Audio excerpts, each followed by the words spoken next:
নমস্কার বন্ধুরা, আমি অরিন্দম চলে আসলাম আজকে এই মুহূর্তে বিএড ভার্সেস ডিএলএড এর বিরাট বড় একটা গুরুত্বপূর্ণ মামলা নিয়ে। এই যে বিএডদের কি আবার কি চান্স দেওয়া হবে সুপ্রিম কোর্টে কিন্তু সুধাংশু তৌলিয়া ডিভিশন বেঞ্চে কিন্তু আবার কিন্তু কেস কিন্তু চলছে বিএড ভার্সেস ডিএড এর মামলা। সো বিএডদের হাতে কিন্তু একটা সুযোগ আছে সুপ্রিম কোর্টে। সো এটা নিয়ে আজকে আলোচনা করব। আপনারা কেউ ভিডিওটা স্কিপ করবেন না। এছাড়া আমাদের অফিসিয়াল ফেসবুক গ্রুপে জয়েন হয়ে যেতে পারেন, যেটা লিঙ্ক আমাদের ডেসক্রিপশান বক্সে দেওয়া থাকবে।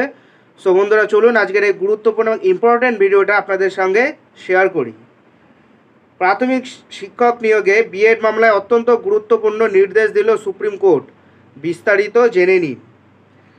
বিএড করে প্রাথমিক শিক্ষক পদে নিয়োগ পাওয়া চাকরি প্রার্থীদের ভাগ্য কী হবে তা নিয়ে মামলা চলছে দেশের সর্বোচ্চ আদালত সুপ্রিম কোর্টে। মধ্যপ্রদেশের একটি মামলার পরিপ্রেক্ষিতে মহামান্য সুপ্রিম কোর্ট মাননীয় বিচারপতি অনিরুদ্ধ বোস এবং বিচারপতি সুধাংশু ধৌলিয়ার ডিভিশন বেঞ্চে মামলা চলছে। এই মামলার গুরুত্বপূর্ণ নির্দেশ দিল সুপ্রিম কোর্ট।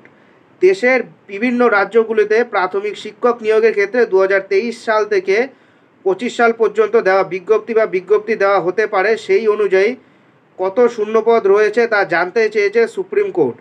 দেশের সমস্ত রাজ্যে প্রাথমিক শিক্ষক নিয়োগের ক্ষেত্রে 2023-24 সালে বিজ্ঞাপিত এবং 24-25 সালে নিয়োগ বিজ্ঞপ্তি দেওয়া হতে পারে এমন শূন্যপদের সংখ্যা কত সেই সম্পর্কে জানতে চাইল সুপ্রিম কোর্ট।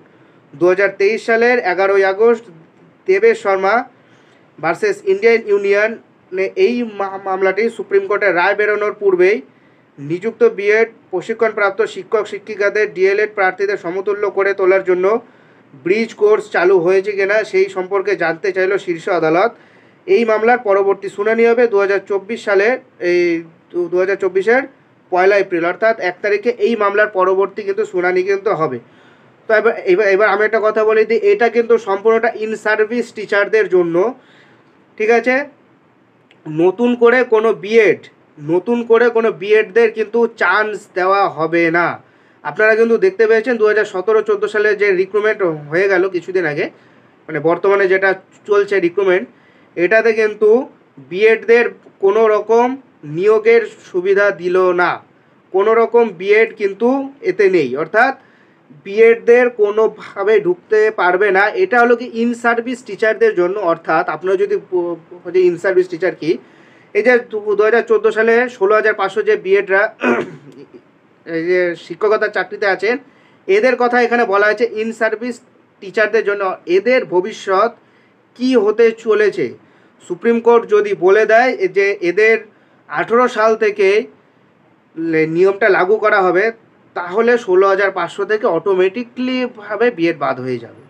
সো বন্ধুরা, এটাই হলো আজকেকার আপডেট। সো এরকম আপডেট পেতে হলে আমাদের চ্যানেল নিউজ আর অরিন্দমকে সাবস্ক্রাইব করে আমাদের পাশে থাকুন। দেখা হচ্ছে পরের ভিডিওতে। ভালো থাকবেন সবাই। নমস্কার, জয় হিন্দ, বন্দে মাতরম।